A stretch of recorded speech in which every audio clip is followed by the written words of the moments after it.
ગીરની વિશ્વવિખ્યાત કેસર કેરીને પણ યુદ્ધની અસર થઈ રહી છે। દાવા પ્રમાણે સારી ગુણવત્તા હોવા છતાં કેસર કેરીની નિકાસમાં મોટો ઘટાડો નોંધાયો છે। અમેરિકા અને ઇઝરાયેલના ઈરાન વિરુદ્ધના યુદ્ધના કારણે કાર્ગો અટકી જતા ગલ્ફ દેશો, યુકે, યુએસ અને કેનેડા સહિતના દેશોમાં કેસર કેરી મોકલવામાં મુશ્કેલી ઊભી થઈ છે। તાલાલા મેંગો માર્કેટે શરૂઆતમાં 150 ટન કેસર કેરીની નિકાસ કરી હતી, પરંતુ હાલ કાર્ગો ન મળવાના કારણે નિકાસ લગભગ ઠપ્પ થઈ ગઈ છે। ગયા વર્ષે 370 ટનથી વધુ કેસર કેરી વિદેશમાં મોકલાઈ હતી, જ્યારે આ વર્ષે અત્યાર સુધીમાં માત્ર 100 ટન નિકાસ થઈ શકી છે। વિદેશમાં માંગ અને ભાવ બંને સારા હોવા છતાં યુદ્ધની અસરથી ખેડૂતો અને એક્સપોર્ટરોને આર્થિક ફટકો પડી રહ્યો છે, કારણ કે ખેડૂતોને વિદેશમાં 3 કિલો કેસર કેરીનો જે ભાવ ઉપજતો હતો તે અહીં 10 કિલોનો પણ મળતો નથી। યુદ્ધનો માહોલ જોઈએ તો આ વર્ષે વધારે પડતું નુકસાનકારક થયું છે એક્સપોર્ટ માટે, કારણ કે ગઈ સિઝનની દ્રષ્ટિએ જોઈએ તો અત્યારે ગઈ સિઝન કરતાં ખાસો એવો ઓછો એક્સપોર્ટ થઈ રહ્યો છે, કે જે ગઈ સિઝનની દ્રષ્ટિએ જોઈએ તો એના કરતાં સમજી લો કે 50-60% જેવું હજી અત્યાર સુધીનું એક્સપોર્ટ થઈ રહ્યું છે। તો ગઈ સિઝનની અંદર જોઈએ તો અમે 1 મે સુધીની અંદર 100 ટન જેવો નિકાસ થઈ ગયો હતો એક્સપોર્ટ માટેનો। હાલ અત્યારે જોઈએ તો આજની મારી અંદાજ પ્રમાણે કે 12 મે સુધીની અંદર હજી 100 ટનની આસપાસ અમે પહોંચી રહ્યા છીએ, કે જેને યુદ્ધનું કારણ આપણે કહી શકીએ, કે જે નિકાસ કરવામાં બહુ મુશ્કેલી થઈ રહી છે।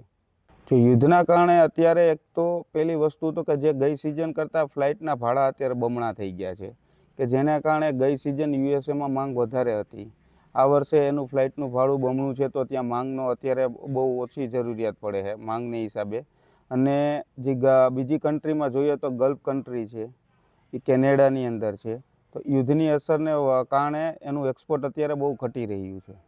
રશિયાની અંદરથી અમારી માગણી આવી છે, પણ યુદ્ધના કારણે ત્યાં અમે અત્યારે મોકલી શકતા નથી। ઈરાન ઈરાકમાં હજી કોઈ છે નહીં એવું કશું।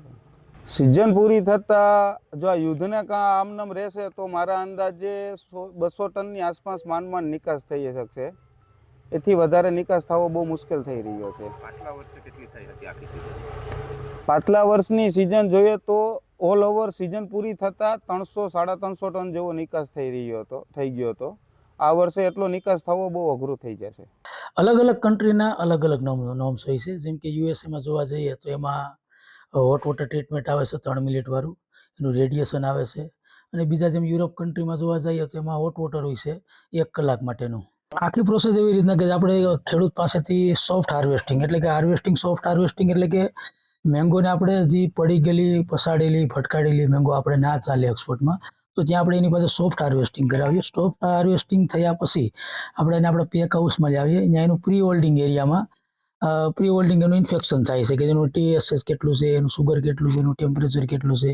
એના પછી એનું પ્રોસેસ હોય છે ગ્રેડિંગ વોશિંગ, કે જેમાં વોશિંગ અને ગ્રેડિંગ અલગ અલગ વજન પ્રમાણે મેંગોને અલગ કરવામાં આવે છે। એ થયા પછી એનું હોટ વોટર કરવામાં આવે છે, કે ભાઈ કયા કન્ટ્રીનું છે એ પ્રમાણે એનું ટેમ્પરેચર અને કલાક એને નક્કી કરીને હોટ વોટર કરવાનું આવશે।